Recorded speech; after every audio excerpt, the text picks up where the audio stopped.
Welcome, Chuck, to today, to our time together. I'm delighted to have you here. And for those of you who are watching or listening, Chuck Maxfield is our guest on the show today, talking about his book, Pilgrim People. Chuck, tell us about Pilgrim People. Where did it come from? What's its thesis? What's the through line? What's it all about? Well, maybe I should start saying something about me. Okay. That'd be Uh, great. okay. Um, when I was 5 years old, my parents started dropping me off at Sunday school at the Congregational Church in Fairhaven, Massachusetts. I joined the church when I was 10 years old, which seemed a little early to me, but that's what they did. And it makes me a charter member of the United Church of Christ. Mhm. So that I've been part of the United Church of Christ since its beginning. Of course, I knew nothing about it when I was a kid. Um, I went to Penn State where I got involved in the Reformed background church and to Lancaster Seminary. So I'm well grounded in both the CC and the ENR sides of the United Church of Christ. And I've been a pastor. Um, I was ordained in 1970. And so I've served in churches from different parts of the UCC and different parts of the country. And so I'm well aware of it. I got my doctorate in PhD in church history from Union Presbyterian Seminary in Richmond, Virginia. That's a little background on me. I was directed lay ministry program in New York Conference UCC for 10 years. And I taught classes on United Church of Christ history and polity. And there was not in existence then, and there's not in existence now, other than what I've done, a one volume history of the United Church of Christ and its antecedents. And so I needed that. And so that's why I wrote the book. I originally self published it 20 years ago, and now it's going to be published by a real publisher and ought to be able to get more circulation, more visibility because of that. And so I'm excited about that. But it's a story of the United Church of Christ and its antecedents, the groups that came together to form the UCC. Now, what was the rest of your question? Well, I think I'm struck, Chuck, as I read the book I'm a sociologist of religion. I teach American sociology, American sociological uh, history from a religious perspective. And I think I was struck by how much of the book covers more than just the UCC, but how you've connected the UCC to so many other branches, contexts of American religious history. Why so? Um, I was surprised when I asked for some people to write endorsements and they lifted up this because I guess I thought that was a no-brainer. That's how you do history by looking at it in its entire context. Um, Let me just say that as I look at church history, I see it as a multifaceted. Some people, when they think of church history, they think of historical theology. As a matter of fact, that's what it's called in some seminary curriculums, just the history of ideas. Others say, well, no, there's theology and there's also institutions. But I guess I look at 8 different departments of church history, not all of equal importance, but of not all getting the same number of pages, but all important. Uh, you have the history of ideas of theology, you have the history of institutions, you also have the history of missions, how the church has reached out to the world around it and to the world beyond it. Then you have the history of piety, our spirituality, our devotion, whichever one of those words you prefer to use. How do people experience religion in their lives, as well as the devotional literature that exists at the time? And that gets us into liturgics. How do people worship? What happens when they gather together on Sunday morning? And then that kind of leads into uh, religion and the arts.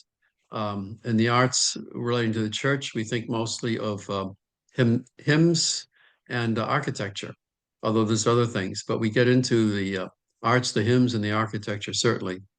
And then um, I'm not sure just how many I've covered so far, but there's a relationship of church and culture.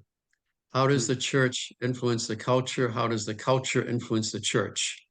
I don't see how you can tell the story of the church without getting into that. And then And there's I a think whole business. Then there's a whole business of church and state and how those two institutions relate to each other. Okay. perhaps it's the cultural piece that so intrigued me. Yeah. Yeah. The way you approach culture from a very broad perspective of American religious history. Mm. And I think there's also the history of people. Maybe you mentioned that, Mhm. but there are little mini biographies all Yeah. throughout this book. Can you talk about those, Chuck?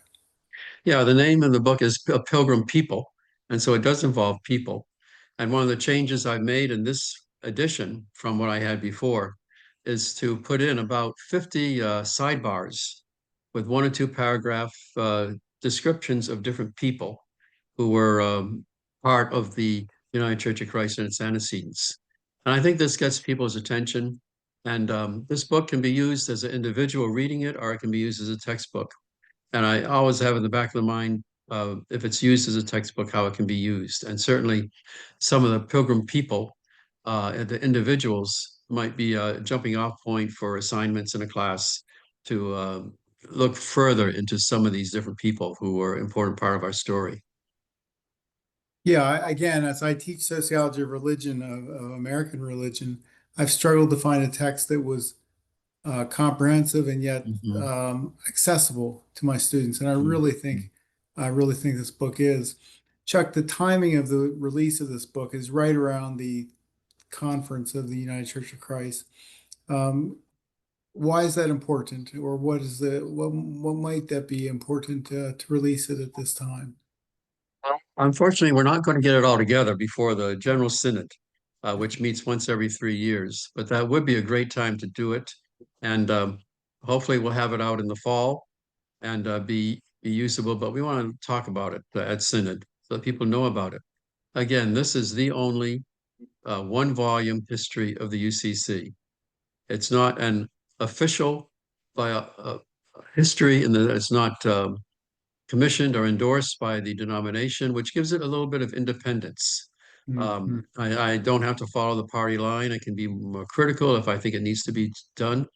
And uh, it's good to have it out now. And that's going to be exciting and usable by individuals and by groups in the life of the United Church of Christ. Chuck, I'm delighted as a publisher, CEO of Santos Books to have this book in our uh, bookshelf of books that are coming out. Thank you so much for bringing it forward again, and revised and better, perhaps. Mhm. And just wish you the best as this book comes out. Thanks for being part of us this morning. Is there anything else you'd like to say? Oh, there's more, a lot I could say. The time is limited. One of the things is that in telling the story of the UCC, what are the boundaries of that?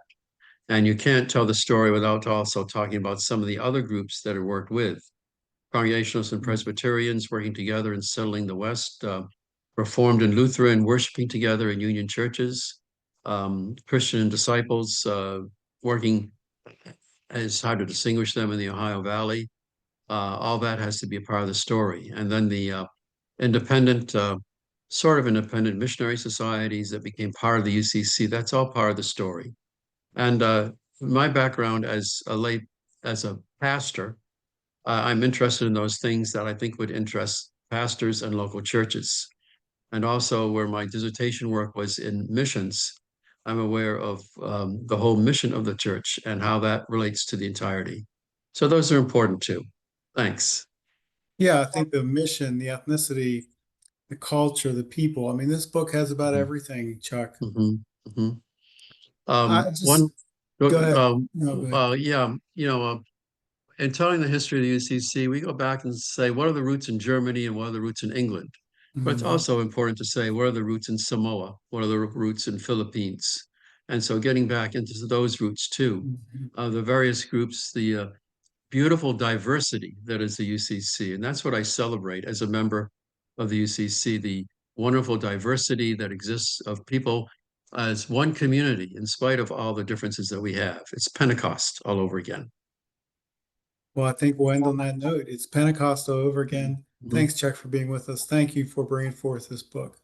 Thank Blessings. you. Thank you.